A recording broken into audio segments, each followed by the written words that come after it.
법분 사제라는 주제를 가지고 김태현 교수님께서 설교 말씀 주십니다. 감사합니다.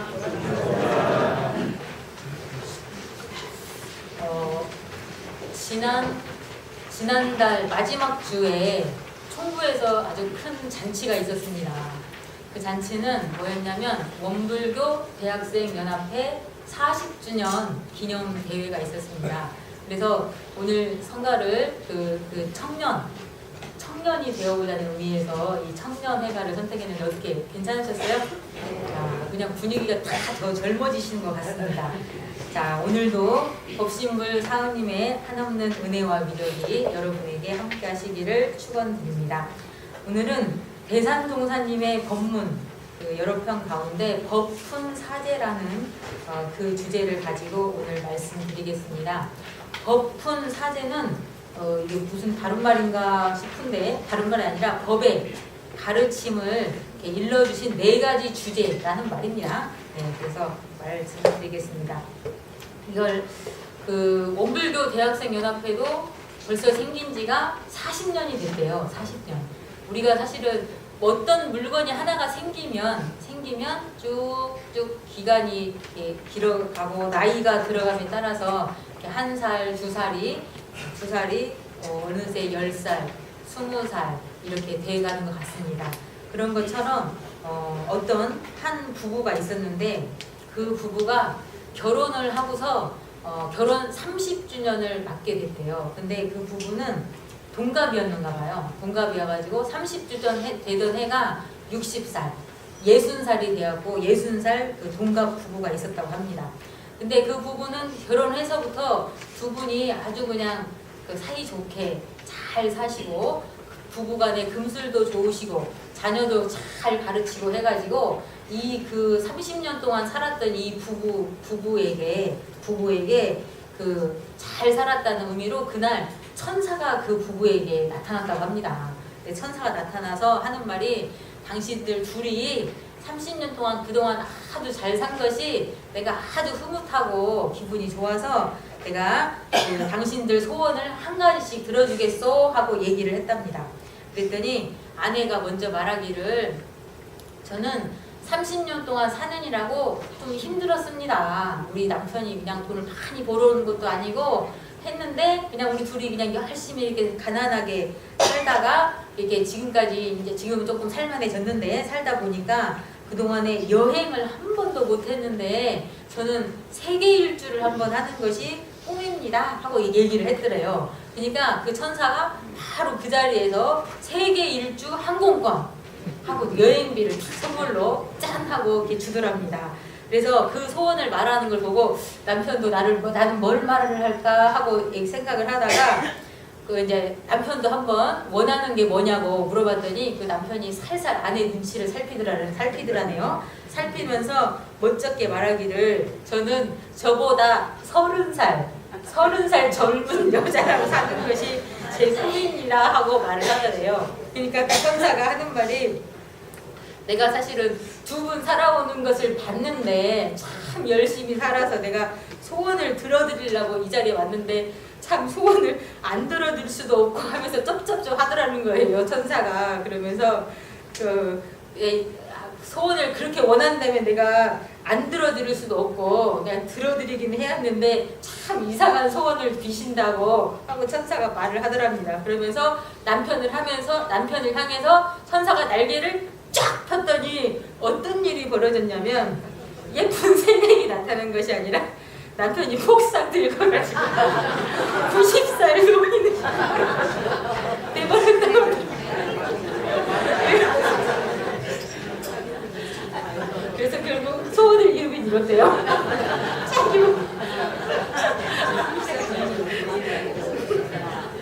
자, 우리가 인생을 살아가는데 아까도 처음에도 말씀드렸지만 생로병사가 있다고 했잖아요.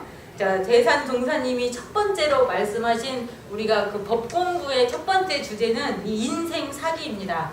자, 처음에 태어나서 소년기가 있고 청년기가 있고 장년기가 있고 노년기가 있다. 자, 이 청년기와 소년기와 청년기는 어떤 기냐면 우리도 다 알겠지만 모든 일이 다 미숙하고 경험이 없는 때죠.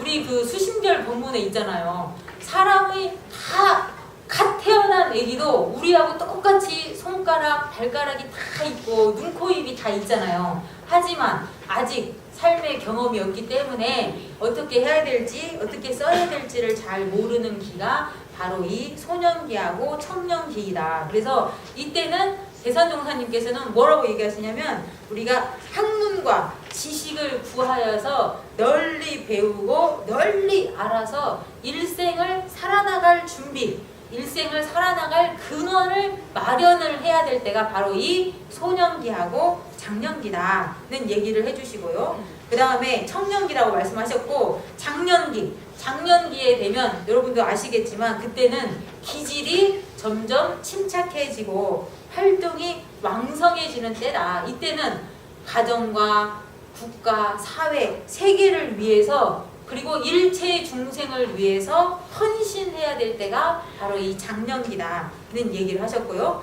그 다음에 노년기 우리도 차츰차츰 노년기가 오죠. 아까 법회 시작하기 전에 어떤 교도님하고 말씀하셨는데 그 교도님 말씀하시기를 아이고 내가 요즘에는 그냥 뭘 하나만 젓가락질 하나만 하려고 해도 뭘 잡으려면 해도 손이 이렇게 달달달달 떨려가지고 잘 안 된다는 얘기 하시더라고요. 그거 저도 그냥 거기다 맞장구 친다고 하는 말이 저도 달달달 떨릴 때가 있는데 그랬더니 그 어른이 그 얘기를 하시더라고요. 그렇게 엄마한테는 절대 그렇게 말하면 안 된다는 거예요. 그래서 왜요? 그랬더니 당신도 사실은 딸들한테 이렇게 전화하면서 내가 이게 뭐 좀 하려면 달달달달 떨린다 하고 얘기하면 딸들도 선수 쳐가지고 엄마 이제 왔어? 나는 몇십 년 전부터 온 것 같아? 하고 얘기를 한대요. 근데 그 말이 너무너무 서운했다고. 내가 그렇게 말을 하는 이유는 아유 엄마 그래? 뭐 어쩔까? 어떻게 했을까? 하고 위로받고 싶어서 하는 얘긴데 거기다 대고 엄마는 이제 왔어? 나는 10년 전부터 그랬어 하고 말하면 그 말이 그렇게 서운하다고 얘기하시더라고요. 근데 사실은 이 노년기는 사실 누구나 다 오는 거잖아요. 그쵸?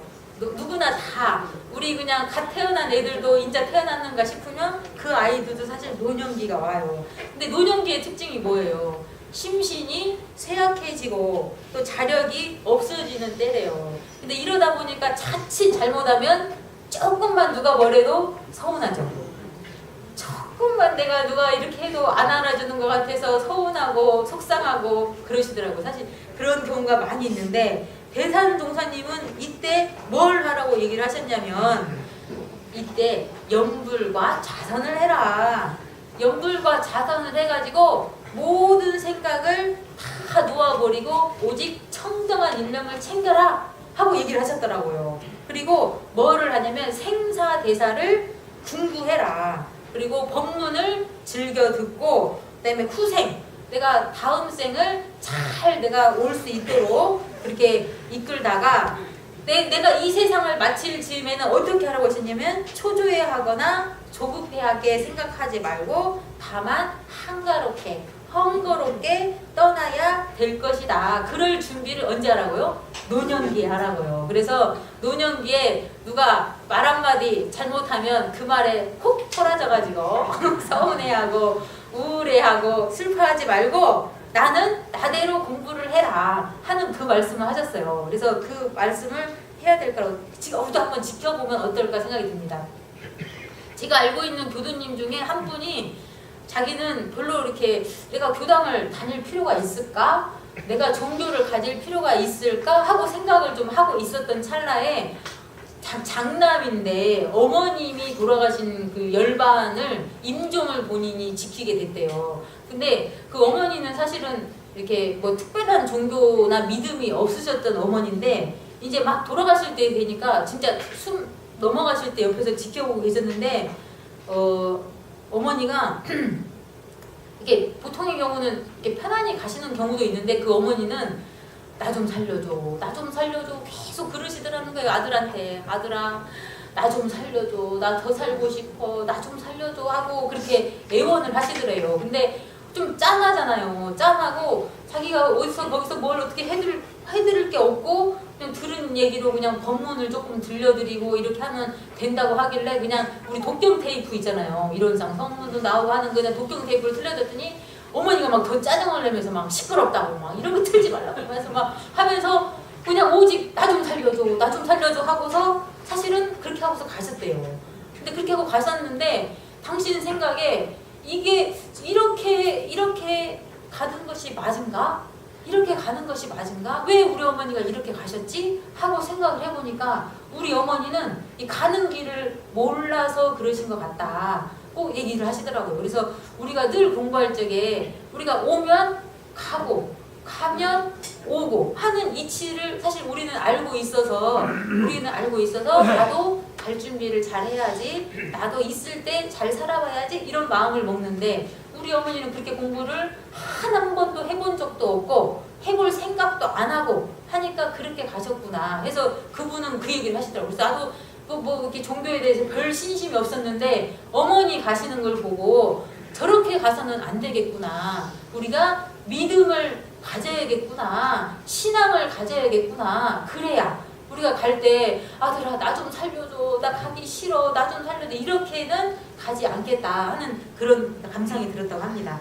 그래서 우리도 나이는 각각 차이가 있긴 하지만 우리도 이렇게 청년기에는 청년기대로 준비를 하고 장년기에는 왕성하게 활동을 해서 보온을 하고 노년기에 들었을 때는 내가 몸도 아프고 마음도 약해지지만 이럴 때일수록 내가 연불도 하고 자선도 하고 하면서 내 안에 있는 것을 이렇게 비워내고 덜어내고 하면서 편안한 마음 그다음에 청정한 열심을 챙겨서 내 길을 한번 이렇게 잘 닦아 나가면 이것이 바로 우리 일생을 어떻게 법도 있게 사는 길이 되고 우리가 일생을 우리가 그 가을에 수확해 볼 때 빈 껍질 있는 거 보셨죠? 빈 껍질 이렇게 껍데기는 있는데 속 알챙이는 하나도 없는 거. 콩을 따봐도 어떤 애들은 콩이 꽉 잘 차 있는 것도 있지만 어떤 애들은 빈 껍질 있잖아요. 이렇게 빈 껍질이 되지 않은 인생을 살 수 있을 거랍니다. 그래서 이렇게 산 사람이 어떤 사람이다? 일생을 그렇죠. 잘 산 사람이라고 우리 대산종사님께서 말씀하고 계십니다. 자, 두 번째 대산종사님께서 말한 그 버프는 생사대사입니다. 생사대사. 아까도 말 나왔지만 살고 죽는 것이 아주 큰 일이라는 거죠. 근데 이 살고 죽는 것은 세 가지로 얘기를 할 수가 있어요. 뭐냐? 잘 나고, 잘 살고, 잘 죽고 이 세 가지를 바로 말을 합니다. 자, 근데 어떤 사람이 잘 난 사람인가? 어떤 사람이 보통의 경우는 어떤 사람이 참 저 사람 잘났다 하는 사람 어떤 사람을 그래요?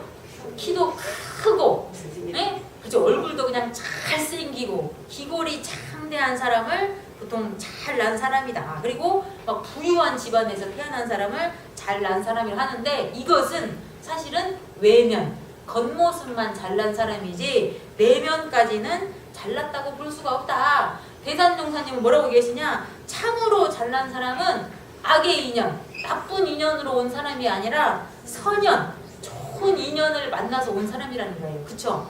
그쵸? 키가 작고 얼굴이 못났어도 주변에 좋은 인연들이 많아. 내가 무슨 일을 하면 도와주려고 그래. 자꾸 도와주려고 하고 살펴주려고 하는 그런 인연을 만나서 온 사람이 정말 잘 태어난 사람이다 하고 얘기를 해주셨고요. 또 두 번째로 어떠한 사람이 잘 산 사람인가? 아우 저 사람 참 잘 살았어 하고 얘기하잖아요. 보통 세상 사람들은 뭐라고 얘기하냐면 의식주에 구애됨이 없이 아까 우리 선사님께서도 금은법회 구하는데 정신을 뺏기지 말며 말씀하시면서 돈이 사람을 가장 별들게 하지만 또 돈이 사람을 가장 또 잘 살게 하는 그런 물건이 되기도 하잖아요. 그러다 보니까 의식주에 구애됨이 없이 그냥 좋은 환경에서 산 사람을 저 사람 참 잘 산 사람이다 하고 말하지만 이것도 결국은 외관상으로 잘 산 사람이지 안으로는 성실하게 잘 살았다고 말할 수 없다. 대산종사님은 정말 세상을 잘 산 사람은 어떤 사람이냐 하고 말했냐면 다른 사람에게 해독을 주지 않고 오직 정신, 육신, 물질 어느 방면으로든지 다른 사람에게 이익을 주는 사람이 정말 잘 산 사람이다 라고 얘기를 하셨습니다. 우리 살다 보면 그 뜻하지 않게 피해를 줄 때가 있더라고요. 뜻하지 않게. 저도 뜻하지 않게 피해를 받을 때가 있었는데 그 총부 앞에 그 길이 있어요. 길이 총부가 조금 높고 앞길에 이렇게 내리막이잖아요. 그리고 앞에 그 4차선 도로가 있고 그다음에 그 길이 있는데 거기 비 오는 날 거기 서 있다가 물벼락 맞은 적이 있거든요, 제가. 정말 당황스럽더라고요. 정말 당황스럽더라고요. 근데 그 위치가 그럴 수밖에 없는 좀 위치긴 한데 이제 처음에 그냥 비 오는 날 거기 서 있었는데 차가 지나가다가 그냥 확 지나가면서 그냥 물을 확 튕기니까 진짜 그 자리에서 물벼락 다 맞아가지고 어떻게 할 수 없게끔 만들어 놓을 때가 있더라고요. 근데 사실은 그 사람이 저를 해독을 주려고 해서 줬을까 싶은 생각이 들면서 제가 생각을 고쳐먹긴 했죠. 아, 내가 여기가 물이 찬 걸 좀 알았으면 조금 뒤에만큼 서 있을 걸. 괜히 신호 기다린다고 코앞에까지 서 있어가지고 물벼락을 맞았다 그런 생각이 드는데 이제 저는 이제 그 일이 있은 뒤로 제가 사실 운전하면서 그렇게 깊게 파인 비 오는 날 지나갈 때는 제가 좀 조심히 가요. 왜? 내가 의도하진 않았지만 내가 잘못해가지고 다른 사람에게 뭐를 주는 거예요? 해독을 주는 거잖아요. 그래서 작은 일일지라도 이렇게 스스로 내가 해독을 다른 사람한테 피해를 주지 않고 살아봐야겠다 하고 마음을 먹는 게 참 중요한 것 같고요. 그 다음에 정신, 육신, 물질로 다른 사람에게 이익을 주는 것에 대해서도 정말 저희 교수님들은 너무도 잘하고 계시는 것 같아요. 우리 그 연세 드신 어른들 감사일기 이렇게 써가지고 오신 거 보면 그 내 집, 내 새끼만 잘 되게 하라고 절대 안 쓰시더라고요. 이 나라가 잘 되게 해주시고 우리 세계가 잘 되게 해주셔서 감사합니다. 이런 내용들이 있으세요.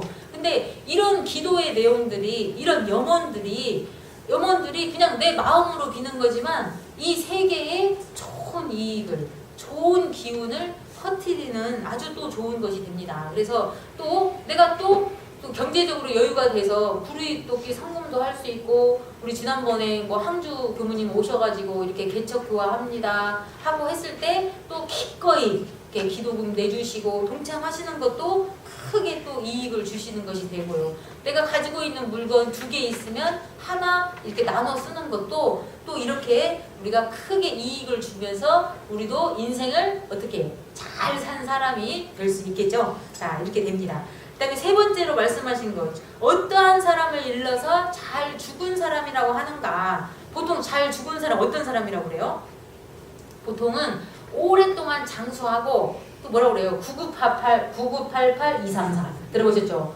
99세까지 팔팔하게 살다가 2, 3일 아프다가 죽으면 잘 죽은 사람이다. 그렇게 얘기하신다고 했잖아요. 근데 보통 이런 사람을 잘 죽은 사람이라고 해요. 그 다음에 밖에서 횡행하지 않고 내 집에서 그냥 편안하게 내 집에서 죽은 사람을 잘 죽은 사람이라고 하지만 이것도 겉으로 볼 때는 밖에서 볼 때는 그런 것 같지만 진실로 잘 죽은 사람은 아니다 하고 대산동사님은 말씀하시네요. 지금 대산동사님께서는 진실로 잘 죽은 사람은 어떤 사람이 잘 죽은 사람이냐 하면 임종에 달렸을 때 내가 임종에 다다랐을 때 그 최후의 일념을 청정하게 잘 챙긴 사람 그러면서 어떻게 성불재중에 서원을 세우고 내 심신, 내 몸과 마음에 그 다음에 세간 일체사에 대해서 어떤 회한, 후회도 한도 없고 애착도 없이 떠난 사람이 잘 죽은 사람이다 라고 말씀하셨습니다. 이해가 되시죠? 아시죠? 아까 우리 교도님의 어머니 나 좀 살려줘, 나 좀 살려줘, 나 죽기 싫어 하고 죽는 사람과 내가 정말 최후의 일념을 청정히 하고 내가 다음 생에도 꼭 다시 사람으로 태어나서 우리 원불교 교법 만나서 이 교법 만나서 열심히 공부해서 성불재중 해야지 하고 죽는 사람과 그 다음에 태어나는 길이 확연히 다를 거라고 생각이 됩니다. 그래서 이런 말이 있잖아요. 잘 죽은 사람이라야 잘 날 수 있고 잘 나서 잘 사는 사람이라야 또 잘 죽을 수 있다 라고 했습니다. 그래서 세상에는 아주 큰 일이 아주 많지만 이것처럼 큰 일이 일이 없다. 바로 이 생사, 대사, 생사처럼 더 큰 일이 없다고 이 괴산동사님께서 말씀하십니다. 자, 법훈 4세의 세 번째 주제는 뭐냐면 제재하는 법입니다. 제재하는 법. 이 제자는 어떤 것을 제어하다, 뭐 제자는 재단하다 그런 말이죠. 어떤 끊는다는 얘기죠. 제재하는 법에 대해서 이야기를 합니다. 자, 인생에 보통 세 가지 후회가 있대요. 내가 살면서 세 가지 후회, 보통 죽을 때 내가 인생을 회고하면서 세 가지를 보통 사람들이 후회한다고 합니다. 첫 번째 후회가 뭐냐면, 아유, 내가 조금 더 베풀걸, 내가 좀 더 베풀걸, 내가 가난하고 내 형편이 좀 힘들어서 주변 사람들 그냥 힘들다고 해도 다 모른 척하고 살았는데, 내가 좀 베풀걸, 내가 움켜쥐고 있어봤자 별것도 아닌데 좀 나누고 살걸 하고 얘기를 한다고 합니다. 근데 실제로 제가 아는 교무님 중에 정말 6급지 교당에 사는 교무님이 있어요. 진짜 그 교당 어렵거든요. 어려운 교당인데 그 교무님이 또 큰 뜻을 품어가지고 교당을 또 그냥 정말 빚을 내가지고 집을 잘 지었어요. 근데 그 교무님은 비록 6급지 교당에 살지만 우리 그냥 신문에도 요즘에 공고 많이 나잖아요. 어느 교당에서 불사합니다. 어디서 뭐 합니다. 하면은 정말 돈을 그냥 보내신대요. 그냥 많이 못 보내도 이제 5만 원 보낼 때도 있고 10만 원 보낼 때도 있고 그것도 안 되면 정말 2만 원 보낼 때도 있고 정 안 되면 10,000원 보낼 때도 있대요. 근데 그거를 그동안 평생 꾸준히 해가지고 왔었대요. 꾸준히. 그래서 자기가 생각해 보니까 뭐 10만 원이 뭐 더 있다고 더 잘 사는 것도 아니고 내가 5만 원 덜 쓴다고 내가 뭐 지금 당장 뭐 형편이 뭐 더 좋아지고 뭐 하는 것도 아닌 것 같아요. 그러니까 그냥 있는 돈인데 내가 그냥 형편대로 이렇게 쓰고 했더니 했다고 하셨더라고. 근데 그 교무님이 그 6급지 교당에서 그 큰 집을 짓고 할 때 정말 정말 놀라운 일인데 정말 10,000원, 20,000원 보냈던 그 분들이 또 보답을 한다고 이렇게 갚아주시는 걸 자기가 받았다고 하더라고요. 자기는 10,000원, 20,000원 주어졌는데 다른 교당에서는 5만 원 주시기도 10만 원 주시기도 해가지고 정말 놀라운 경험을 했다고. 그래서 내가 정말 손에 내가 10,000원밖에 없으면 뭐 1,000원이라도 내가 뭐 10만 원 있으면 뭐 10,000원, 2만 원이라도 좀 같이 나누고 베푸는 것이 또 인생에 큰 일이 되지 않을까 싶고요. 또 보통 사람들이 그 인생의 두 번째 후회하는 건 뭐냐면 내가 조금 더 참을 걸 하고 후회를 한답니다. 내가 조금만 참을 걸. 내가 조금 더 참았더라면 괜찮았을 텐데 괜히 쓸데없이 말을 했고 쓸데없는 행동을 했고 내가 또 옳다고 생각해서 내 주장을 했었구나 하는 것에 대해서 후회를 한다고 합니다. 근데 내가 그 당시에 조금은 또 여유를 가지고 그거를 참았더라면 내 인생이 좀 달라지지 않을까라는 얘기를 한다고 합니다. 그래서 참지 못한 것에 대한 후회가 두 번째고요. 그 다음에 세 번째 후회하는 것이 뭐냐면 아유 내가 좀 더 행복하게 살 걸 하고 한답니다. 내가 그냥 살기 바쁘다고 그냥 빡빡하게 그냥 밥만 먹고 살아. 애들이 엄마 오늘 외식 좀 하죠? 그러면은 돈이 어딨어? 아껴야지. 집에서 먹어야지 하면서 하고 또 남편이 어디 오늘 바람 쐬러 좀 갑시다 하면은 아유 그 돈이면은 며칠 음식값 반찬값인데 아유 못 가요 안 가요 하고서 그냥 짜증 내면서 내가 그냥 빡빡하게 살았던 것에 대해서 이렇게 후회를 한다고 합니다. 그런데 우리는 사실은 조금만 마음의 여유를 가지면 얼마든지 기쁘고 얼마든지 행복하게 살 수 있고 얼마든지 복을 지으면서 살 수 있는데 자칫 잘못하면 이렇게 내가 베풀지 못할 때 조금만 더 베풀 걸, 내가 좀 더 참을 걸, 내가 좀 더 행복하게 살 걸 하고 후회를 한다고 합니다. 근데 이런 후회도 다 어떻게 잘 조금만 생각을 바꾸고 여유를 가지면 우리가 할 수 있다는 거죠. 근데 그 방법이 바로 이 제재하는 법에서 우리가 좀 답을 찾을 수 있을 것 같습니다. 첫 번째 제재는 스스로 자기가 자기 자신을 제재해야 된다고 합니다. 우리가 사실 살다 보면 분수에 넘치고 혹은 자기 마음을 놓아버리고 사는 경우가 많이 있는데 이럴 때 내가 내 마음을 알아차리고 내 마음에 대해서 내 마음을 잘 이렇게 조정을 하게 되면 미리 큰 재화를 모면할 수 있다고 합니다. 제가 예전에 만났던 어떤 교도님이 그 얘기를 하더라고요.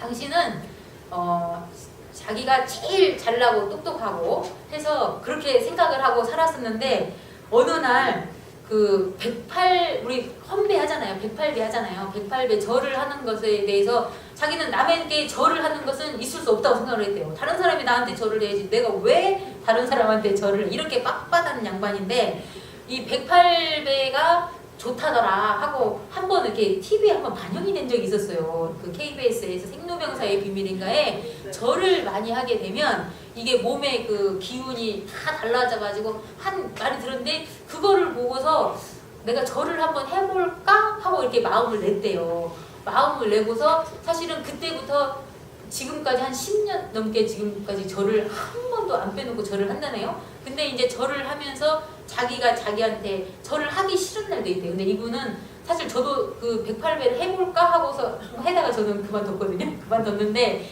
저는 시간을 잘못 선택한 것 같아요. 저는 좌선 끝나고 해야지 하고 오전 시간 하다 보니까 시간이 이게 들쑥날쑥하게 되고 또 절을 하고 나면 땀이 많이 나요. 근데 어쩔 때는 씻을 수가 있는데 어떨 때는 습기가 또 굉장히 이렇게 상황이 안 돼가지고 하다 보니까 제가 절을 나중에 저는 못했는데 그분은 잠자기 전으로 시간을 정해서 잠자기 전에 내가 절을 한다 하고서 절을 해서 정말 해외에 출장을 가도 거기서도 절을 했대요. 절을 하고 밤 12시에 들어와도 절을 하고 자는 걸로 목표를 세워서 했는데 자기 스스로 정말 놀라운 것은 이 겸허한 마음이 생겼다고 하더라고요. 겸손한 마음이 생기고 정말 자기는 말도 정말 함부로 막 탁탁 하고 막 다른 사람한테 상처 주는 말도 막 하고 했는데 이 절을 하면서 자기가 내가 이 말을 지금 나오려고 하는 것을 이렇게 알아차리는 공부를 했다고 하더라고요. 알아차리고 내가 이거 지금 말을 하면 안 되지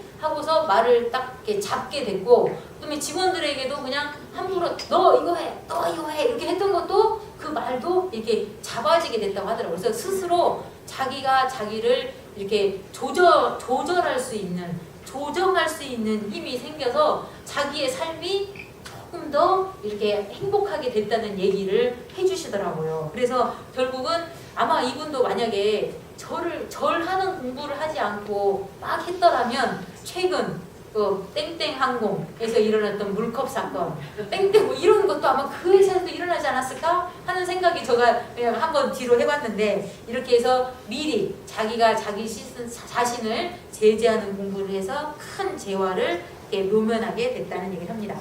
그런데 대산상사님 말씀에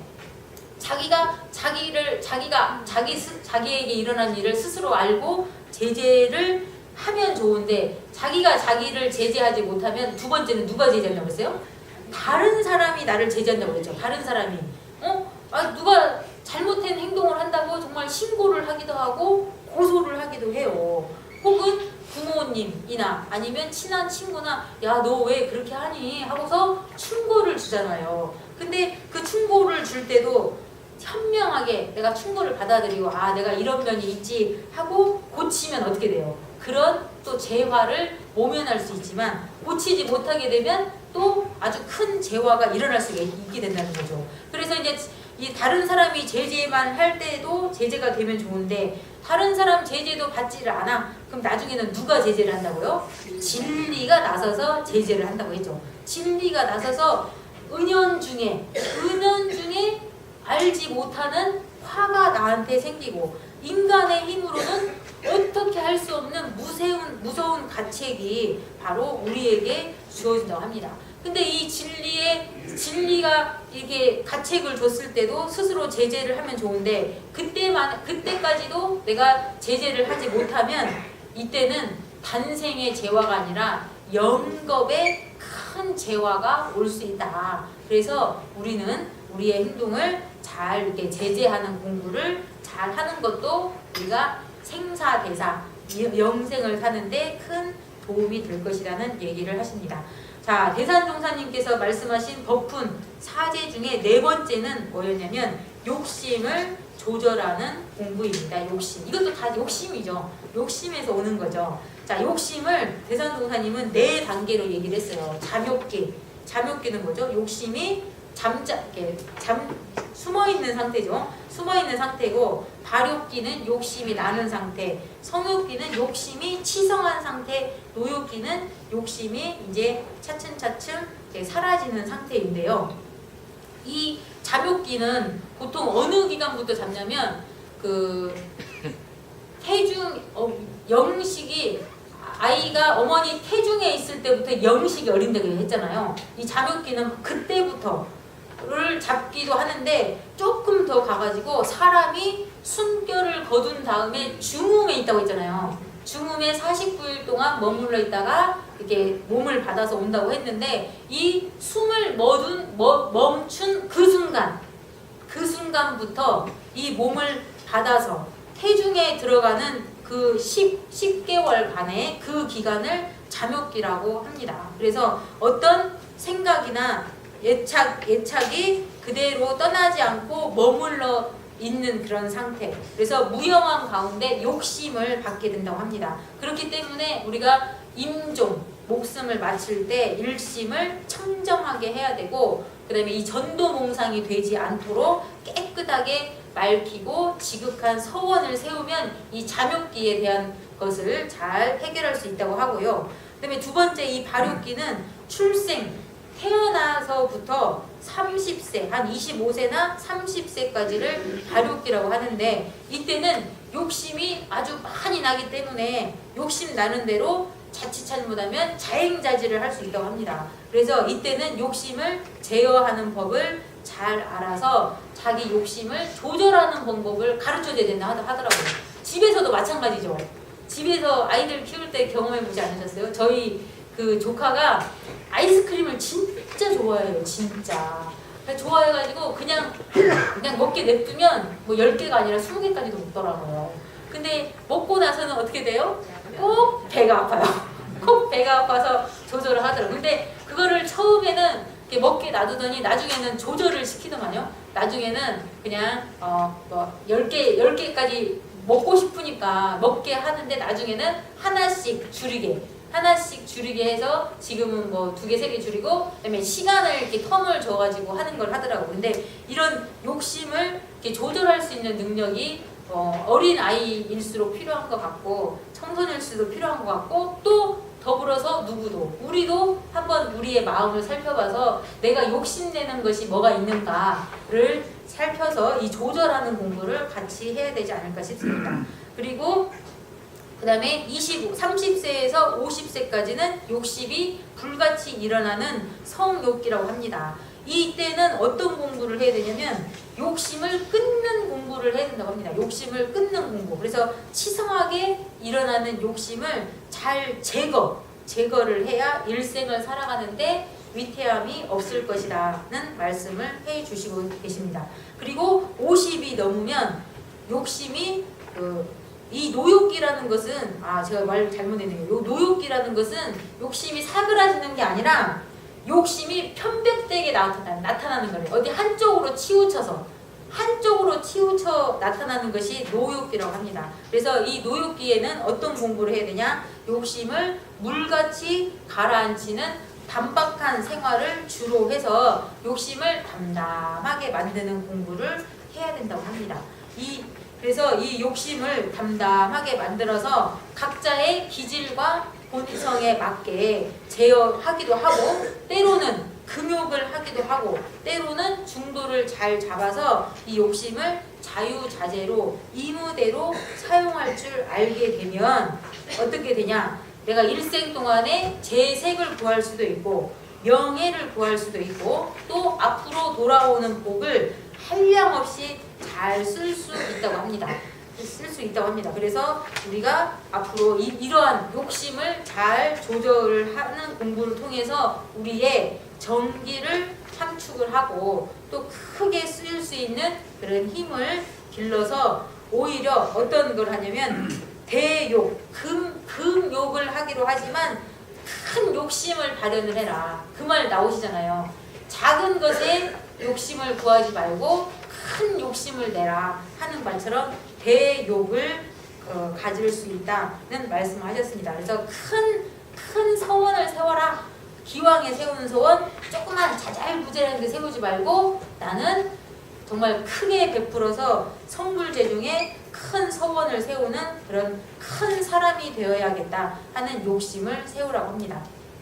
자, 욕심에는 크게 두 가지가 있대요. 크게 두 가지. 하나는 하고자 하는 바의 욕심. 내가 이거를 하고 싶다, 저거를 하고 싶다 하는 욕심. 그 다음에 있고 또 하나는 탐하는 욕심이 있대요. 근데 이 하고자 하는 바의 욕심은 서원하고 기를 통해서 일체 중생의 복지를 증진시키는 원동력이 되고요. 어떤 것을 탐하는 욕심은 일체 중생에게 해독을 끼치는 요소가 된다고 합니다. 여러분 그 시골에 가면 농사 지을 적에 논에다가 물 받잖아요. 물 받아놓은 거 보셨죠? 모내기 하기 전에 물 받아놓잖아요. 그래서 모내기 할 때는 물이 가득 차 있지만 모가 얼마큼 자라고 난다면은 논에 있는 물을 빼더라고요. 빼는 거 보셨어요? 물을 다 빼더라고요. 그래서 아니 제 생각에는 물이 좀 많으면 모가 잘 크지 않을까 싶었는데 이게 필요할 때는 물을 가둬서 쓰지만 이게 더 이상 필요가 없을 때는 이렇게 빼내는 것을 하더라고요. 근데 자, 이 논에서 물을 빼낼 때 그 나는 그 졸졸졸 하는 소리를 혹시 들어본 적 있으십니까? 졸졸졸 하는 소리를 제가 생각해 보니까 우리 마음에도 아마 어떤 식으로든지 욕심이 있을 텐데 우리 마음에서 이 욕심 빼는 소리를 한번 들어보면 어떨까? 내 마음에서 욕심 빼는 소리를 한번 졸졸졸 한번 들어보면 어떨까 싶습니다. 사람의 욕심을 한 글자로 표현을 한다면 이렇게 표현을 한대요. 한 글자로 욕심. 더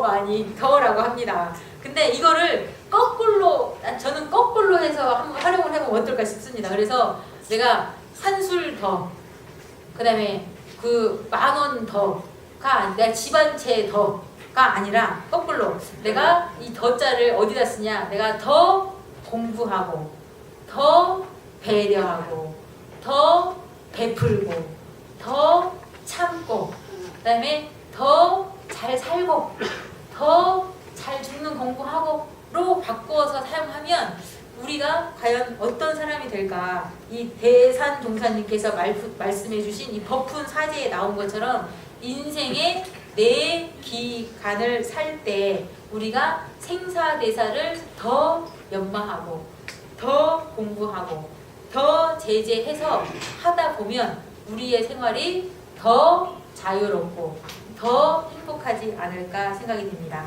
그래서 오늘 같이 불치품에서 읽었던 본문처럼 불보살들은 이 세상을 편안히 살고 가는 안주처를 삼기도 하고 열심히 일하고 가는 사업처를 삼기도 하고 한편 찬세장 잘 놀다 가는 유의장을 삼기도 했다시피 우리도 더 내 마음을 잘 살피고 더 내 마음을 청정히 하고 더 내 마음을 덜어내고 공부를 해서 이 세상을 더 자유롭게 더 행복하게 잘 사시기를 염원드리면서 이상으로 마칩니다. 감사합니다.